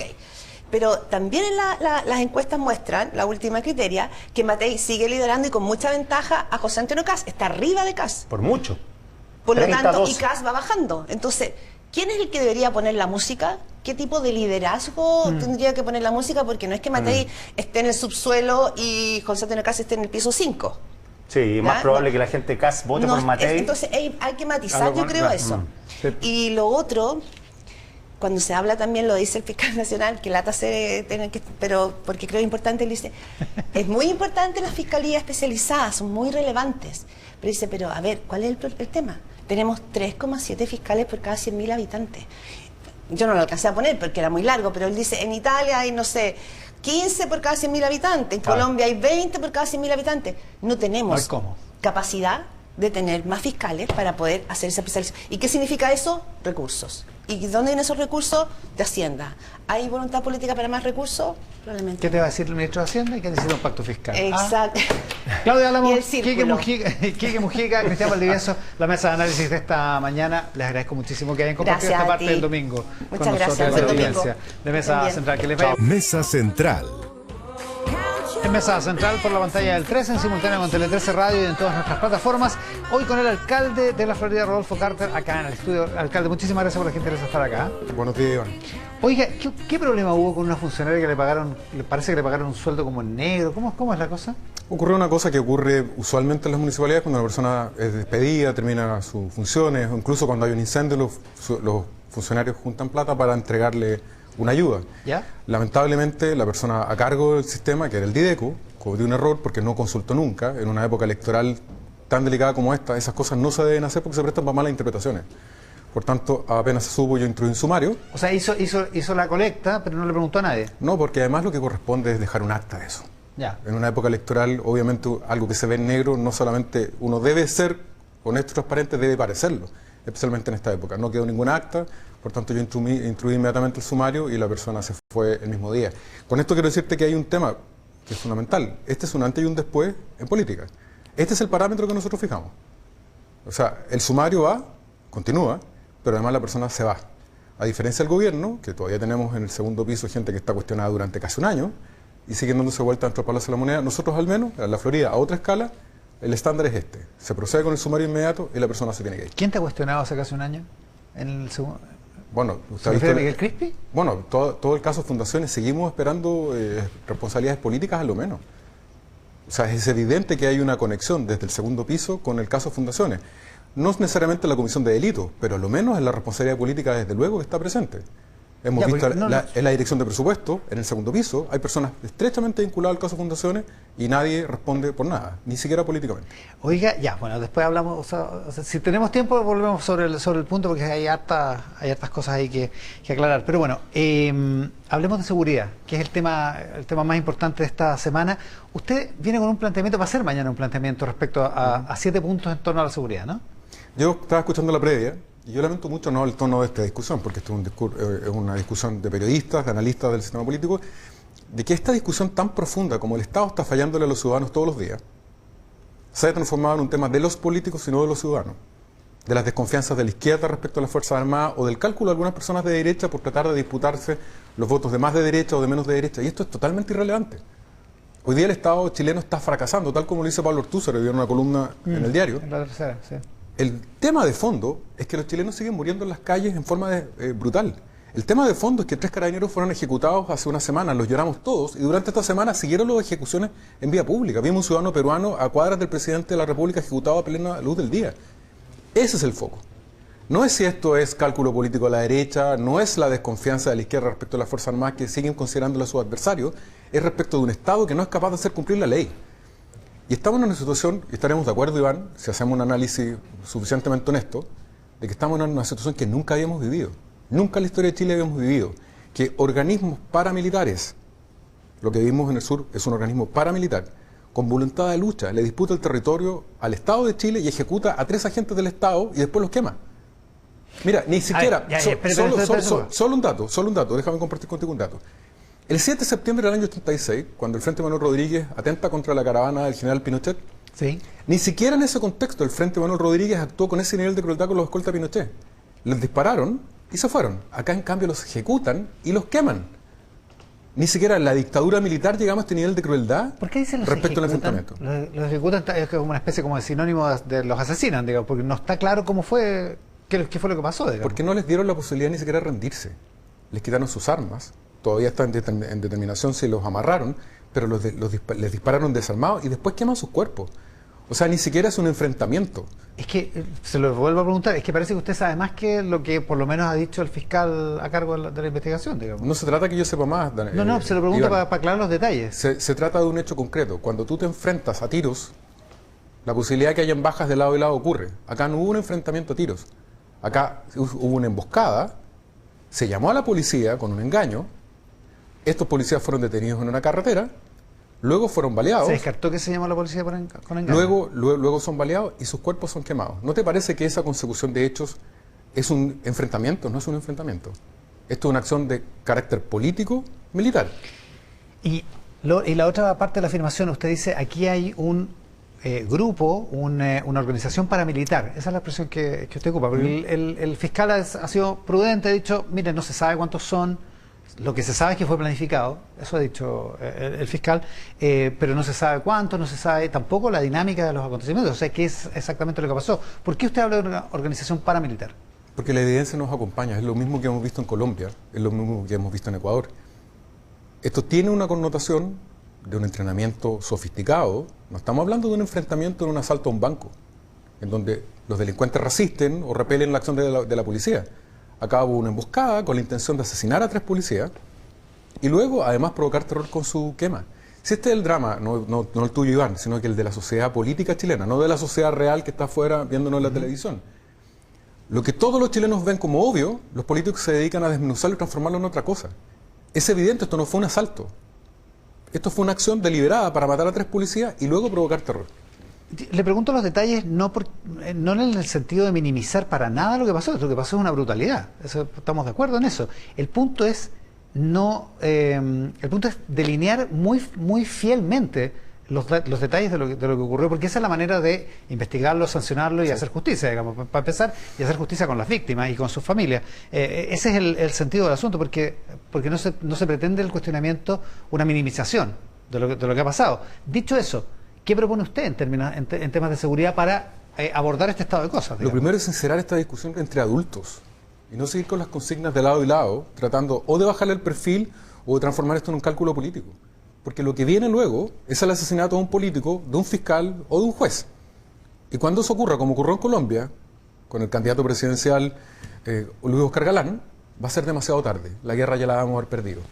Aquí hay acciones evidentes de un sector de la delincuencia, no de toda la delincuencia, sino de la delincuencia más organizada, de declararle la guerra a los chilenos todos los días y ahora también a su fuerza de seguridad. Por tanto, lo que uno propone es, miremos las cosas de frente. Mira, el derecho humanitario que regula la guerra, en la Convención de Ginebra y sus protocolos adicionales, que es ley en Chile, establece a los organismos beligerantes no estatales, que es lo mismo que dijo Ecuador. Cuando hay un grupo organizado, con financiamiento propio, con voluntad de lucha, se convierte en un organismo combatiente. ¿Qué es lo que estamos viendo hoy día con el Tren de Aragua? ¿Qué es lo que estamos viendo con la situación en la macrozona sur? Organismos que tienen financiamiento, que tienen entrenamiento militar y que además tienen voluntad de lucha de enfrentar al Estado que nos representa a todos nosotros. ¿Cómo se llama eso? Combatientes. ¿Y cómo se enfrenta con un estado de excepción como el estado de sitio? ¿Es una buena noticia, Iván? No, es una pésima noticia. No debimos llegar nunca hasta acá. Pero todavía estamos a tiempo de derrotarlos. O sea, tendría que haber una declaración de guerra. No necesariamente, no, porque la declaración de guerra interna es una declaración demasiado grandilocuente. No es necesario. Además que el trauma de la declaración de guerra, aun cuando estemos en la práctica viviendo estos hechos, no es necesario. Hoy día existe la conmoción interna producto del estado de sitio. Y eso permite a ciertos organismos, no a toda la sociedad chilena desde luego, a ciertos organismos actuar con esos criterios, ir a buscarlos, capturarlos, ofrecerles la posibilidad de que se rindan, y si no se rinden, eliminarlos. Esa es la realidad que se aplicó en Inglaterra con la IRA, en España con la ETA, en Italia con la Brigada Roja, para que no caigamos en Bukele de nuevo y hagamos la caricatura. Usted cuando dice... Las sociedades liberales de Europa actuaron con esa misma lógica frente a organismos que pusieron en peligro la libertad de Inglaterra, de España y de Italia. Usted cuando dice ciertos organismos se refiere a las Fuerzas Armadas, digamos. O sea, el planteamiento suyo es decretar estado de sitio, decretar al crimen organizado, a estas mafias como organismos no beligerantes o organismos beligerantes no convencionales y combatirlos... organismos beligerantes no estatales. No estatales. En la Convención de Ginebra se establece así. Y hacer que las Fuerzas Armadas las combatan como se combate en la guerra, digamos. Efectivamente. Eso es lo que con la salvedad, Iván, porque la guerra tiene reglas. La regla que no se respetó en Cañete con los carabineros asesinados es que a las personas se les da oportunidad de rendirse y someterse al Estado de Derecho. No se trata de ir a ejecutar gente como fueron ejecutados los carabineros. Esa es la diferencia entre ellos y nosotros. Nosotros actuamos con la fuerza de la democracia y las armas que nosotros le hemos entregado a las Fuerzas Armadas. Y nos los vamos a ejecutar. Pero si no se rinden, los vamos a enfrentar y si mueren en ese enfrentamiento es para derrotarlos. Porque mira, este es un tema súper relevante. De repente la derecha se queda corta en la explicación de por qué queremos esto. No es por Pinochet, desde luego. Yo no tengo ninguna vinculación con el caballero. Ni tampoco por un discurso facho. Es por defender nuestro derecho a vivir en un país en paz. Es nuestra forma de vida. Es porque tú cuando sales de este canal estás con las cortinas abajo, por miedo a una funa. O cuando vuelves desde el aeropuerto a tu casa, te pueden secuestrar en la autopista Costanera Norte. O porque tus hijos van a ir mañana a una discoteca y pueden morir en un atentado como ocurrió en otros países. Yo no quiero, y estoy seguro que tú, ni nadie que está en su casa, quiere que en 10 años más nuestros hijos mueran en un atentado en una discoteca, como ha ocurrido en todos los lugares en donde no se le puso límite a esto a la entrada. Todavía estamos a tiempo. Esa es la única parte buena de esta historia. Ya, estamos a tiempo todavía de ganar. Ya, la pregunta es si los que no están de acuerdo con usted son ingenuos, digamos, o están destinados a que estas cosas, a ser incapaces de impedir que estas cosas ocurran. Yo no quiero entrar en la discusión político-partidista, porque de verdad que es demasiado tóxica. Al final empiezan las desconfianzas y estos cálculos entre Matei y Kast, si es que Boric cree o no cree en el perro Motapaco, y al final, mire, eso es tan irrelevante frente a la muerte de 3 agentes del Estado, 3 carabineros humildes en Cañete, o el asesinato del ciudadano peruano en el centro de Santiago, a escasos metros del presidente de la República. Eso es lo que importa, lo que la gente está sufriendo hoy día, y hoy día el Estado no está funcionando, porque tenemos, y eso es un hecho de la causa, tenemos organismos específicos, instituciones extranjeras que tienen entrenamiento militar, que tienen financiamiento y que tienen voluntad de lucha. Ellos le declararon la guerra a los chilenos comunes y corrientes. No van a ir a matar al presidente Boric, no van a ir a matar a la alcaldesa Matei, ni tampoco a José Antonio Kast. Matan a los chilenos comunes y corrientes, sean carabineros o sean ciudadanos de a pie. Y eso es lo que nos debería enfocar. Y cuando hablo del estado de sitio es una mala noticia, pero por supuesto, yo no quiero vivir en un país militarizado. A mí no me gusta eso. Yo quisiera vivir en Dinamarca. Pero hemos llegado hasta acá por la lenidad del Estado para enfrentar una situación concreta. Ahora, el crimen organizado hoy día tiene más poder de fuego que nuestras policías. De hecho, las masacran como las masacraron hace una semana en Cañete. Y están atentando todos los días contra los ciudadanos. Es el minuto de cortar de raíz, a través de las armas, en el Estado de Derecho, con respeto a los derechos humanos y en democracia, para que nadie se pierda con la discusión de la justicia militar, volver al tema del fiscal Torres, Pinochet. Saquemos a Pinochet de la ecuación. Acá lo que nosotros tenemos es una organización que nos representa a ti y a mí, a todos los que estamos acá, que son las Fuerzas Armadas. A quien le dijimos, mire, usted tiene el control de las armas y lo voy a llamar en situaciones excepcionales. Si nos agrede un país extranjero, si hay una catástrofe o si vivimos conmoción interna. Y hoy día lo real es que esas Fuerzas Armadas no están funcionando conforme a lo que nosotros mismos les entregamos. Porque los estados son igual que los organismos, viven momentos de infecciones, de enfermedades, en donde tenemos que aplicar medicamentos que duelen. Y esta es la realidad. Ya, no estamos en una situación el medicamento normal. sería aquí la acción de las Fuerzas Armadas, ¿bajo qué reglas? Porque usted dice, no nos metamos en el tema de la justicia militar, pero hay una discusión respecto a la justicia militar. Lo que pasa es que yo creo que las reglas de uso de la fuerza que hoy día tenemos son un caballo de Troya. Porque finalmente lo que tenemos hoy es el choque de 2 disposiciones legales. El artículo 208 del Código de Justicia Militar, que dice que los militares tendrán un eximente penal cuando hagan uso de sus armas de modo racional para cumplir la consigna o la orden que hayan recibido. Eso es el eximente. Vale decir, un sargento o un cabo que recibe una orden de su capitán está exento de responsabilidad penal porque recibió una orden. Y ese capitán a su vez la recibió del poder civil, en democracia. Ya, pero los tribunales civiles parece que no están tomando en consideración ese artículo. Hoy día con la RUF, cada soldado va a tener que pensar él si aplica la regla o no. Por tanto, se rompe la verticalidad del mando, porque el que es responsable es el soldado, no es el capitán, no es el mayor, no es el político que le dio la orden, es él. Por tanto, estamos con un problema de operatividad real. Y lo segundo, más relevante, es fundamental que las Fuerzas Armadas tengan subordinación.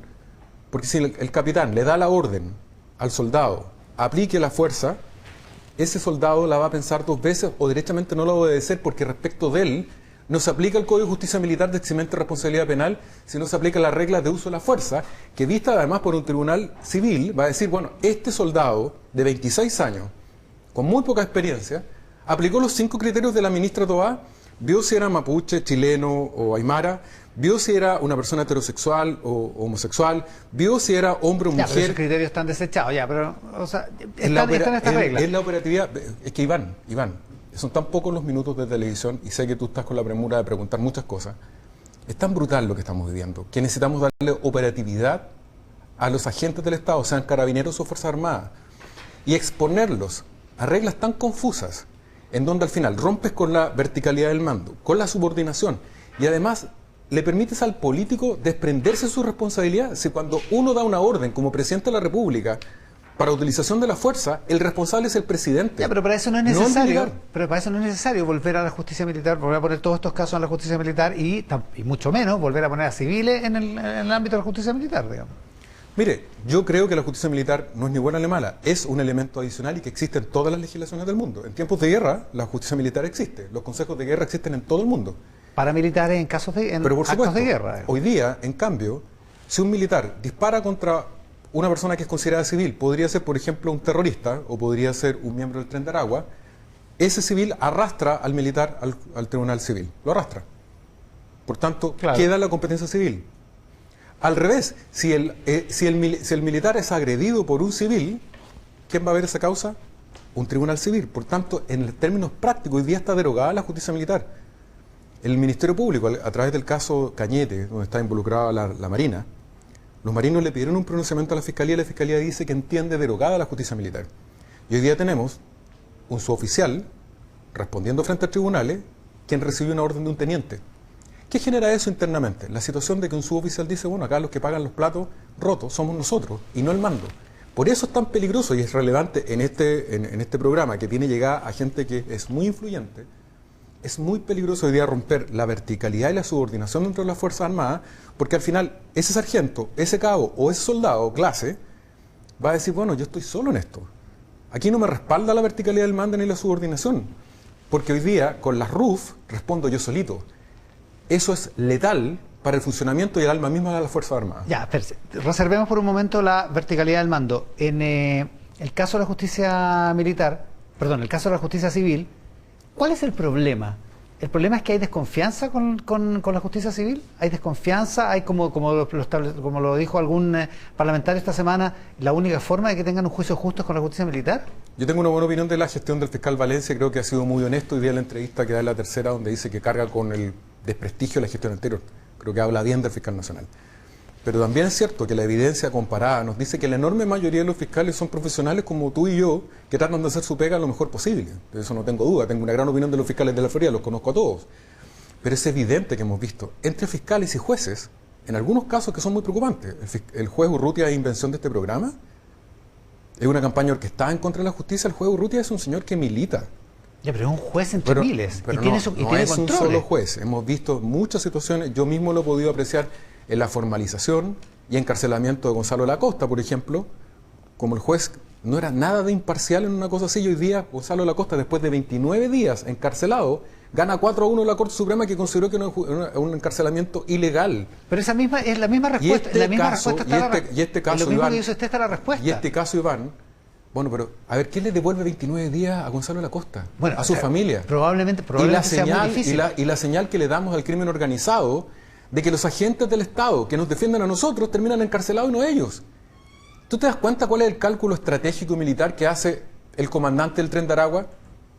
Está viviendo en una sociedad donde los agentes del Estado, los policías, terminan encarcelados. Y ellos, absolutamente indemnes. Pero si piensan lo siguiente, mira lo que nos ha ocurrido.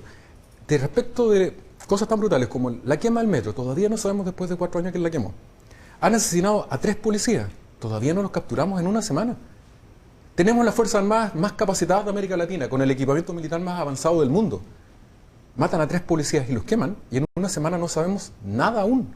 ¿Y si lo estuviera investigando la justicia militar, lo sabríamos? Es que no estoy hablando de eso en particular, estoy hablando de la incompetencia del Estado en su globalidad. Y yo le estoy preguntando si la insistencia en la justicia militar que usted plantea en esta entrevista y que fue planteada durante toda la semana por un sector de la derecha, no es una crítica al sistema judicial chileno, al sistema de justicia civil. Yo digo lo siguiente. Primero, la justicia militar es más operativa y más rápida. En tiempos de guerra, yo no creo que la justicia militar tenga que actuar en tiempos normales. En tiempos de guerra. En tiempos de guerra, en estado de excepción. Evidentemente, declarado el estado de excepción, deben estar ahí para proteger a los militares y darle garantías de que pueden trabajar tranquilos. Independientemente que siga el sistema antiguo de justicia. Por supuesto. Es igual a como era antes, digamos. A como era antes la justicia civil. Separemos las cosas. Que rápida no era. Separemos las cosas, sí. Para que sé de dónde viene la próxima pregunta. Olvidándonos del fiscal Torres y de Pinochet. Estamos en democracia. Y además algo que yo no he escuchado que se diga nunca. Los tribunales militares no se mandan solos. Sobre ellas siempre está la Corte Suprema. Y los fiscales y los jueces en la justicia civil tampoco se mandan solos. Usted mismo, el ejemplo que me da del ciudadano que estuvo 29 días preso, terminó en la Corte Suprema ganando 4-1. ¿Y te parece poco 29 días? No, pero me parece que hay control. Pero es evidente que hay controles. Te invito, porque yo no lo quiero vivir, te invito a que estés 29 días preso. No, muchas gracias. Explicándole a tu familia todos los días que eres inocente. Pero es evidente que ese juez y esos fiscales tuvieron un contrapeso. Iván, este es el corazón. No, pues, Iván. ¿Cómo no? Porque el daño está hecho. Iván, ¿quién les devuelve a estas personas 29 días de Pero detención? nada garantiza que ese mismo tipo de exceso, sino todo lo Porque contrario. hay una eximente es de... mucho más, Iván, probablemente no con ese militar, pero es mucho más probable que en la justicia militar, donde la misma persona que investiga es la misma persona que falla. Iván, Así es el sistema antiguo. estamos hablando frente a una... Y es el sistema de la justicia Iván, militar. Te estoy hablando de una situación excepcional en tiempos excepcionales. Yo no creo que la justicia militar tenga que funcionar todo el tiempo, ni reemplazar a la justicia civil. Lo que estoy hablando desde el punto de vista de la operatividad y la garantía a las Fuerzas Armadas y Carabineros de que pueden actuar tranquilamente en la calle. ¿Con juzgar Ahora, a civiles también? ¿Perdón? ¿Con juzgar a civiles? No, solamente para proteger a los militares. Solamente a los militares. Sí. Lo que sí es verdad, por ejemplo, y este es un dato muy relevante, cuando uno habla de elevar el nivel de alerta de la sociedad chilena y que sean tratados con justicia militar, también se aplica a los militares con un especial rigor. Por ejemplo, ¿sabes con qué se castiga la traición a la patria? Con la pena de muerte. ¿Sabe a quién se le aplica? A los militares. Solo a los militares, en tiempos de guerra o en tiempos excepcionales. Si un almirante, un general, le entrega información sensible a un narcotraficante o un funcionario de la PDI, protege a un narcotraficante, es traidor a la patria. Te pido, por favor, Iván, no a ti en realidad, le pido a aquellos que tienen el velo del prejuicio y que creen que esto es revisitar la dictadura y esa cantidad de cosas que debemos dejar olvidadas. Esto también tiene que ver con que las Fuerzas Armadas no sean penetradas por el narcotráfico. Un militar que le entrega información o que protege a un narcotraficante debe incluso enfrentar la pena de muerte, porque lo que estamos hoy día viviendo es una intención deliberada, no te quepa duda, del narcotráfico, del crimen organizado, de penetrar a las Fuerzas Armadas. Una de las formas de evitar que las penetren y que ingresen dentro de ese ámbito que es sagrado, porque tienen el monopolio de las armas, es este tipo de medidas. ¿Tú te imaginas si el día de mañana tenemos a un director general de la PDI o un almirante a cargo del Directemar trabajando para los narcos? Es el fin del Estado. No hay nada que hacer. Pregunta en México cómo ha sido la situación. Claro. Entonces, Claro. es una moneda de dos caras que evidentemente busca proteger a los militares para que actúen con tranquilidad en defensa de los derechos de todos los chilenos, pero también endurecer las normas de aquellos militares o policías que pudieran trabajar al servicio de los narcotraficantes. Así de grave es. Ya, pero eso requeriría una declaración de estado de sitio casi permanente, digamos, no excepcional como su nombre lo Por supuesto indica, que nunca permanente. Yo no quiero vivir en un país en estado de sitio. Mientras más corto lo hagamos, mejor. Pero lo vamos a tener que hacer. Pero si no hay otra forma de enfrentarlo, hoy día te vuelvo a reiterar el ejemplo. Ha pasado una semana desde el asesinato de 3 policías. Y durante la semana, 5 hechos violentísimos lo hemos visto. Gente decapitada, asesinatos a plena luz del día, a pocas cuadras del presidente de la República. Sí, y en todo el país, digamos, no solo en la macrozona Entonces, sur. ¿cuál es Entonces, ¿qué hay que decretar estado de sitio en todo el país? ¿Cuál es la realidad? Por eso te partí diciéndote que yo lamento que de repente cuando los chilenos viven este drama todos los días, la gente que está en sus casas lo vive sin importar su condición social ni sus ideas, lo viven todos. Los políticos se enfrentan en una discusión profundamente ideológica, unos desconfiando de las Fuerzas Armadas, probablemente otros sacando cálculo político de rédito. Es decir, tenemos hoy día una institucionalidad que nos permite usar a las Fuerzas Armadas en situación excepcional y por un tiempo acotado para derrotar el principal peligro que hoy día tiene Chile. La pregunta es, ¿hoy día la legislación vigente le da seguridad a las Fuerzas Armadas? No, no se la da. Si mantenemos las RUF tal como están, hoy día rompen la verticalidad del mando de las Fuerzas Armadas, rompen la subordinación y hoy día un sargento, te vuelvo a reiterar, sí, o un clase, no va a poder tener la certeza que su orden, que viene de su superior jerárquico y además viene desde el poder político, lo blinda con un eximente. No, hoy día va a tener que él evaluar antes de actuar, porque puede terminar encausado en un tribunal producto de estas RUF. Y déjame decirte, no es descartable que estas RUF terminen derogando la ley Naim Retamal, porque son 2 leyes que van a chocar. La ley Naim Retamal, que establece un eximente para la policía, pero al frente solamente va a poder alegar ese eximente si cumple con todas las RUF. Entonces al final lo que estamos haciendo con esta improvisación jurídica, con harta frivolidad desde la clase política, ¿Es debilitar a Carabineros y a las Fuerzas Armadas? Es quitándole la legitimidad para actuar a las Fuerzas Armadas. Pero sí, es evidente que como sociedad nosotros le hemos dicho a las policías y a nuestros militares, ustedes tienen las armas, no nosotros, y defiéndanos en situaciones extraordinarias. Hoy día le estamos poniendo condiciones y situaciones que van a ser una pérdida de operatividad real dentro de las instituciones de la defensa. Así de grave es. Y lo que uno le pediría a la clase política, por favor, actúen sin prejuicio unos y sin frivolidad otros. porque lo que está en juego es la seguridad de la gente en sus casas. Alcalde, muchísimas gracias por la gentileza de estar hoy día con nosotros. Muchas gracias. El alcalde de la Florida, Rodolfo Carter, esta mañana aquí en Mesa Central. También estamos con nuestros auspiciadores en nuestro programa. Control de asistencia con la nueva ley de horas laborales. RexMás lo tiene. Simplifica la gestión del área de recursos humanos con el mejor equipo y la mejor herramienta tecnológica que existe.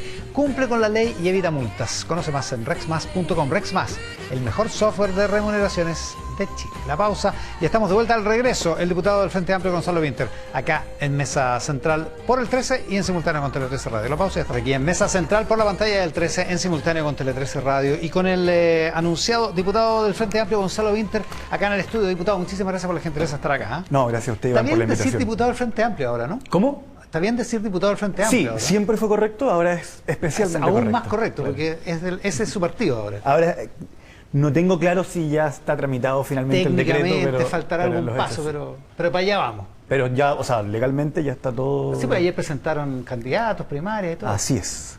Oiga, Pero además, el plebiscito que se hizo en ambos partidos para la fusión es un requisito legal claro, para proceder a la para fusión. proceder a la fusión. Y una vez que se aprueba en ambos partidos ya...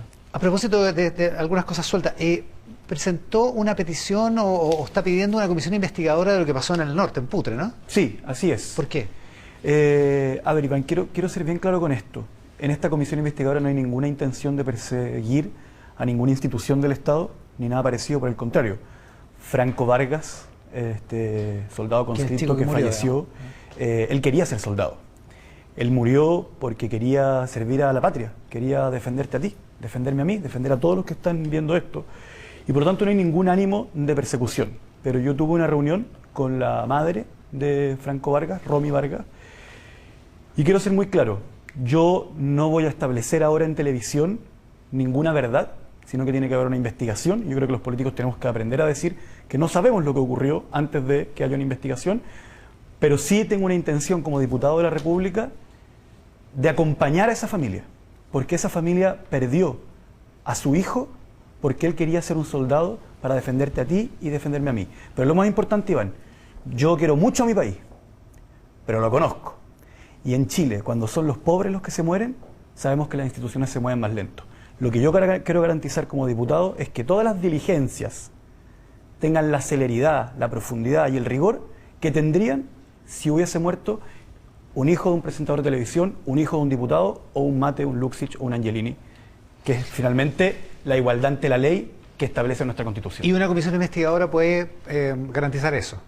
¿O ayudar a eso? Yo como parlamentario ocupo las herramientas que tengo a disposición para poder acompañar a esta familia y garantizar que las garantías constitucionales de igualdad ante la ley, ¿cierto?, que tiene esa familia, se le cumplan a cabalidad, que es finalmente de lo que se trata ser una república, ¿no? La igualdad ante la ley es para lo que nos independizamos de España de algún modo. Entre otras cosas, tal cual. Oiga, sigamos en el mismo tema, sobre el mismo asunto de la justicia, que se vincula de alguna manera con el tema de la seguridad.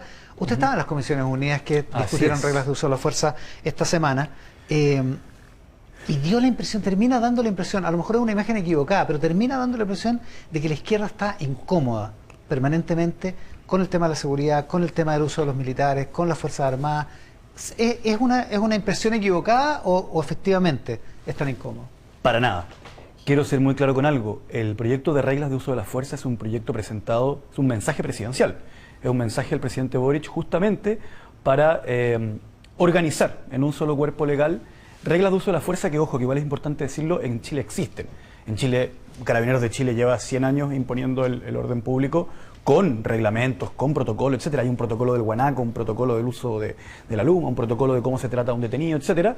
Y lo que se pretendía acá era darle una serie de principios que estén normados en un mismo cuerpo. Y un estatus legal. Justamente, además. Y un estatus legal relevante que no es cambiable por la administración de turno, sino que tiene que pasar por el Congreso, y que además permite darle una efectividad real a las eximente de responsabilidad en la medida en que, mientras se hayan cumplido las normas racionales de uso de la fuerza, los carabineros y las Fuerzas Armadas que cumplen una instrucción finalmente quedan eximidos. Ahora bien, yo me voy preocupado.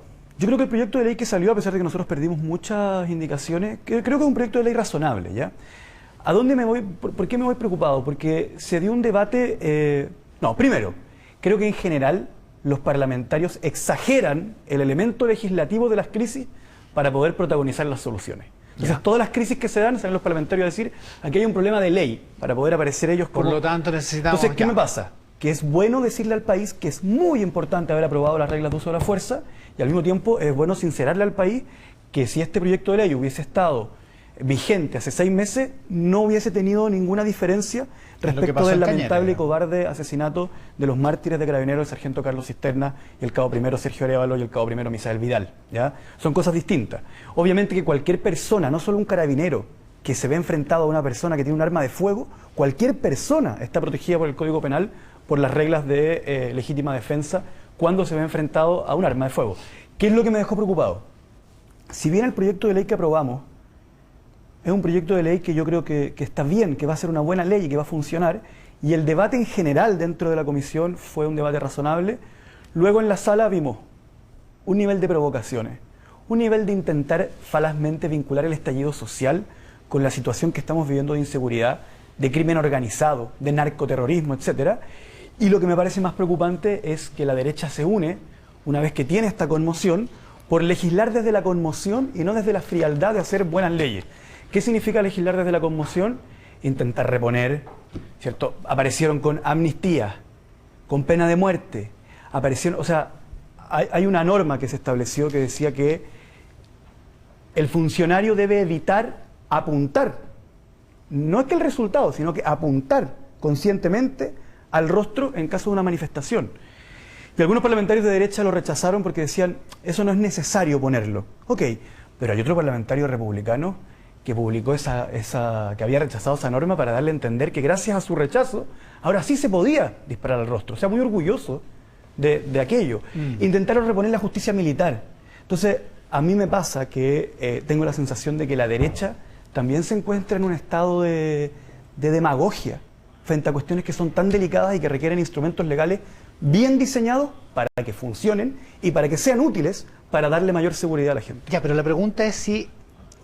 Ya se verá si queda bien diseñado, digamos, se verá en la práctica, pero la pregunta es si con tantos adjetivos, con tantas precisiones, con tantos detalles, las reglas del uso de la fuerza que se tienen que aplicar en cuestión de segundos muchas veces, son realmente útiles y prácticas para defender lo que se quiere defender, que es precisamente que los agentes del Estado tengan la posibilidad de defendernos, digamos.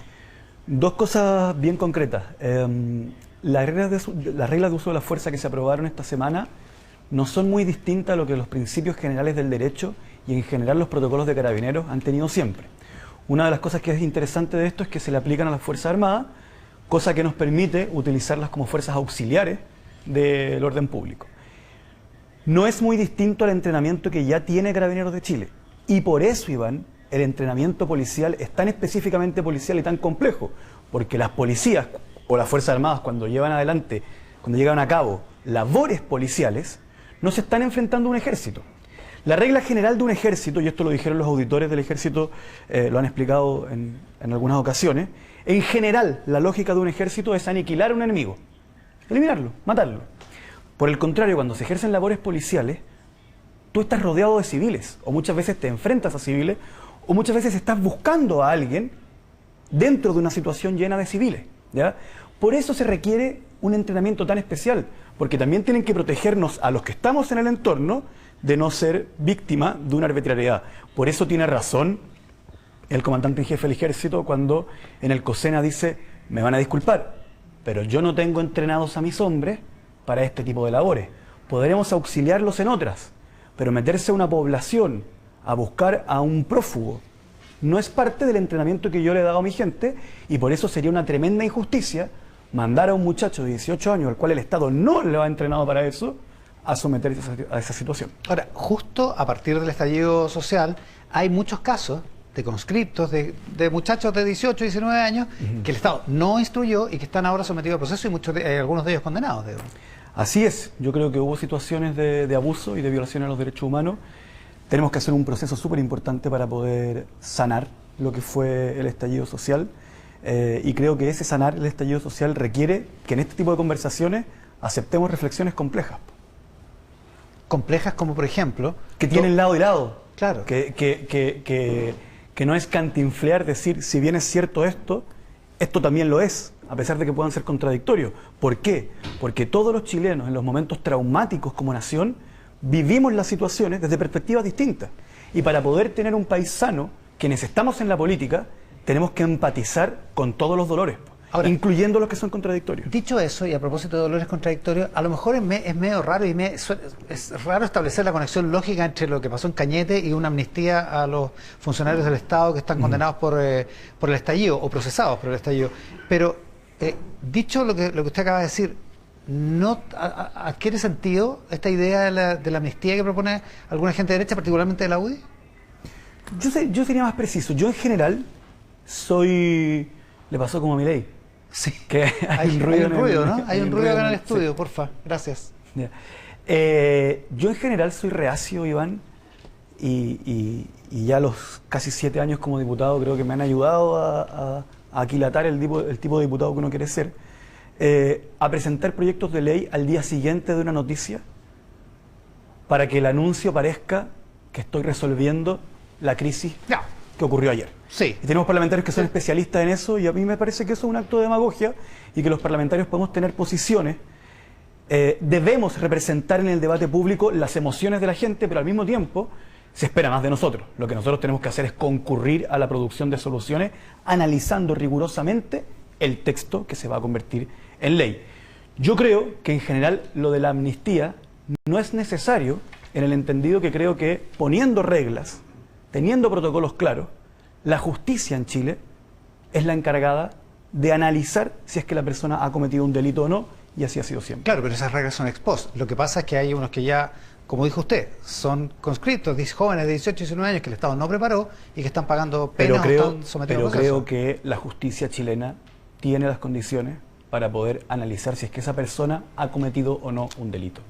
¿Y usted cree que en los casos que se han comentado de ese tipo de jóvenes, que como usted mismo los describió? Tendríamos que analizarlos aquí uno por uno, analizando la carpeta judicial, y yo no tengo la capacidad de hacer eso. No es el espacio.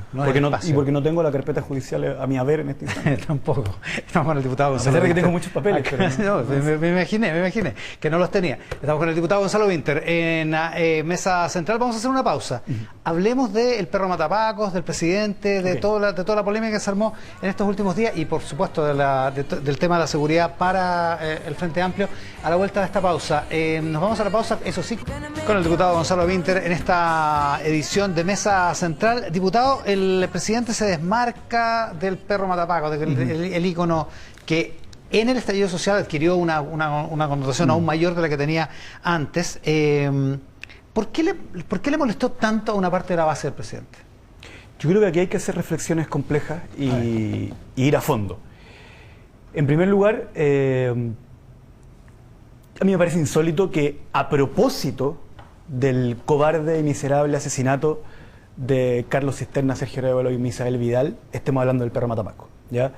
Creo que de verdad no tienen nada que ver y creo que hay una intención muy deliberada de quienes juntan las dos cosas en la misma discusión de ensuciar el debate sobre cómo enfrentar el Estado, el crimen organizado, para deslegitimar a quienes simpatizaron con el estallido social y especialmente para deslegitimar la intención de cambio que hubo en el estallido social.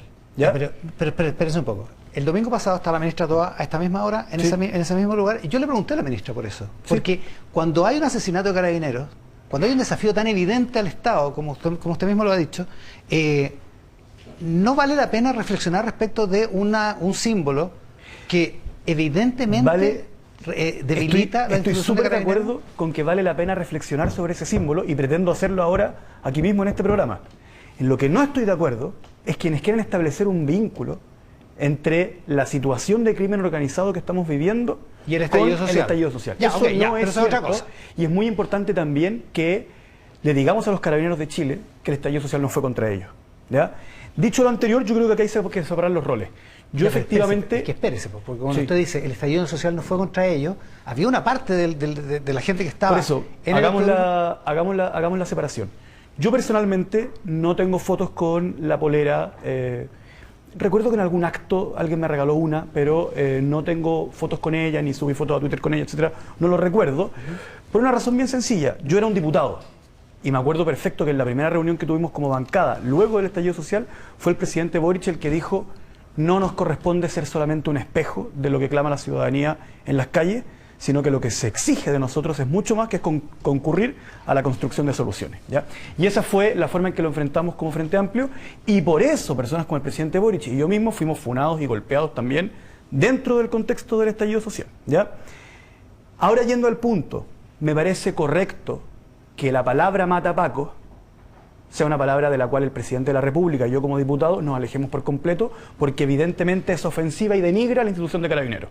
Sumado a lo anterior, es cierto que hay una porción de quienes participaron del estallido social que tuvieron niveles de violencia totalmente ilegítima y criminal, y que una de las víctimas de eso, o sea, toda la ciudadanía de algún modo fue víctima de esa violencia legítima, en particular los que marchaban pacíficamente, también son víctimas de esa violencia, quienes fueron saqueados, que no es verdad, como dijo alguna vez alguien, que todos los saqueos eran contra FPs, bancos, etcétera. Eso no es cierto, hubo saqueos de todo tipo, pero de todo tipo, dejando en la indefensión a ciudadanos inocentes, pero en particular fueron víctimas de esa violencia los Carabineros de Chile encargados de hacer frente a aquello. Sin embargo, lo que yo sí tengo que decir, Iván, es que la mayoría de la ciudadanía miró con empatía las movilizaciones, y que la mayoría de quienes miraron con simpatía las movilizaciones y que llegaron a simpatizar como ciudadanos, no como diputados ni como presidente de la República, que eso está mal, porque tú tienes que concurrir a algo mucho más. Lo que miraron el negro matapaco es un símbolo totalmente distinto, que yo lo he tratado de explicar, que es el negro, es el quiltro, es el que no tiene nombre, el sistema y la República no le reconoce un nombre, y que se enfrenta a la autoridad. En el fondo hay personas que vieron en este símbolo la idea del sin nombre, el que ha sido excluido, el marginado, el periférico, enfrentándose a un sistema que percibe como injusto. Claro, pero el apellido del quiltro, claro, el apellido del quiltro es defiendo, denigrante para una institución. Y por eso yo defiendo... Una institución que tiene el monopolio de la fuerza. Por supuesto. Y por eso yo defiendo que el presidente de la República se aleje de esa expresión y le diga a Carabineros, esto es denigrante para ustedes y lo rechazo. Pero también quiero que hagamos el ejercicio de empatizar con una mayoría de la sociedad. Y perdón, cuando hoy día transmiten y nos tratan de dar a entender que todo el estallido social es solamente un movimiento criminal y que todos lo vieron así con antelación, yo tengo que pasar a leer ciertas frases que no son un ataque ni un empate, sino por el contrario. Sebastián Piñera dice lo siguiente: los distintos gobiernos no fueron capaces de reconocer esta situación. Reconozco esta falta de visión y les pido perdón a mis compatriotas. 24 de octubre. La multitudinaria, alegre y pacífica marcha de hoy, donde los chilenos piden un Chile más justo y solidario, abre caminos de futuro y esperanza. Todos hemos escuchado el mensaje, todos hemos cambiado. Con unidad y ayuda de Dios recorreremos el camino a ese Chile mejor para todos. 25 de octubre, Sebastián Piñera. Luego tengo frases de Carla Rubilar, Felipe Cast, Hernán Larraín-Mate, José Antonio Cast, Mario Desbordes, muy similares. Y con eso no los quiero atacar a ellos. Lo que quiero decir es que si ellos fueron capaces de darse cuenta que había una gran cantidad de la ciudadanía que se percibía como abusada, que percibía un país injusto, que decía soy dueño de un tercio del cobre del mundo y no se puede tirar la cadena en la escuela pública a la cual va mi hijo. Voy a un hospital público y en el hospital público, luego de años, de crecimiento económico sostenido del país, y en el hospital público le dicen a mi abuela, usted se tiene que operar mañana, pero el mismo hospital público no le dan hora para operarse en 5 años para sacarse la vesícula, va generando una indignación. Y cuando ven a las instituciones que tenían que actuar y resolver esto, ¿qué vieron? Recordemos, Iván, veníamos saliendo de Pesca, Corpesca, ACIPE y SQM. O sea, veían un parlamento que era comprado por determinados intereses para actuar y hacer leyes en favor de ciertos intereses que pagaban las campañas y no de la ciudadanía. Teníamos a los últimos 4 generales, comandantes y jefes del ejército, procesados por la justicia en ese momento. Teníamos a la Iglesia en una crisis de legitimidad absoluta. Entonces, evidentemente que estábamos generando las condiciones para un estallido social. ¿Dónde?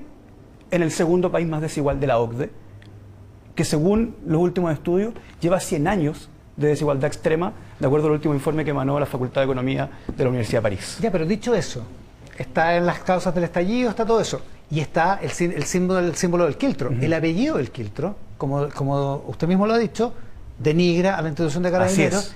Si eso es tan lógico, tan racional lo que usted plantea, ¿por qué se enojó tanto la base del presidente con la frase, una frase que es perfectamente entendible, según lo que usted dice? Yo no me enojé, yo sí hice el matiz que acabo de hacer ahora. No, pero le estoy preguntando la exégesis que hace usted de su pero mundo, creo que hay quienes consideraron que con esa frase se estaba deslegitimando la intención de salir a la calle por un país más justo, en un país que es sumamente injusto. Y yo creo que el presidente no hizo eso. O sea, sino que más bien que se desencontraron, digamos. lo que el presidente hizo fue decir, esto es denigrante para la institución de Carabineros. Pero es importante, Iván, que podamos decir, ¿sabéis qué? El carabinero que está indignado por lo que tuvo que vivir durante el estallido, tiene un dolor que debe ser mirado a los ojos por la política. Y la persona que salió a la calle por los años de abuso que había vivido frente a un sistema que le parecía legítimo, es un dolor que también tiene que ser mirado. El dolor de quien le saquearon el local debe ser mirado con la misma intensidad que el dolor de a quien le volaron los ojos durante el estallido en situaciones de violación a los derechos humanos que están acreditados por 4 informes internacionales. Todas esas miradas tienen que ser integradas para poder lograr reconciliación, y tenemos que dejar este debate en donde todo se trata de lo dijiste, no lo dijiste, lo hiciste, no lo hiciste, etcétera. No, porque ese debate por eso es tan inconducente. peligroso cuando un diputado republicano dice públicamente con alegría: he votado en contra de prohibir que los carabineros apunten a los ojos. Lo que está diciendo es: hay ojos que me importan y otros ojos que, como diría republicano, que se jodan. Yo quiero que no se joda yo quiero que no se joda ningún ojo. Nos quedan 20 segundos, diputado. El expresidente del gobierno español, Felipe González, dice hoy en una entrevista con Carlos Peña en el Mercurio: el presidente Boric convergerá sin duda hacia la socialdemocracia, como un líder de la socialdemocracia en Chile y eventualmente en América Latina. ¿Qué le parece? ¿Queremos hablar de etiquetas de filosofía política? Porque esa es la pregunta, ¿no? Le damos 20 segundos. Yo creo que el gobierno del presidente Boric en este momento es un gobierno socialdemócrata, con un programa socialdemócrata, porque se han corrido las categorías. Yo creo que en los años 90 en este país la derecha era una derecha fascista y neoliberal, y que se enfrentaba a la concertación en donde convivían socialdemócratas y neoliberales no fascistas. O sea, la etiqueta no le molesta. No, no es molesta. Lo que pasa es que yo creo que Felipe González no es socialdemócrata. Yo creo que Felipe González es neoliberal, y el neoliberalismo es contrario a la socialdemocracia. Diputado Gonzalo Winter, muchísimas gracias por la gentileza. No, gracias a ustedes por darme la oportunidad. Con el diputado del Frente Amplio, Gonzalo Winter, cerramos el programa de hoy. Ya viene Nilce Silva con el noticiero de esta tarde acá en el 13. Sigan con nosotros. Muchas gracias por estar ahí.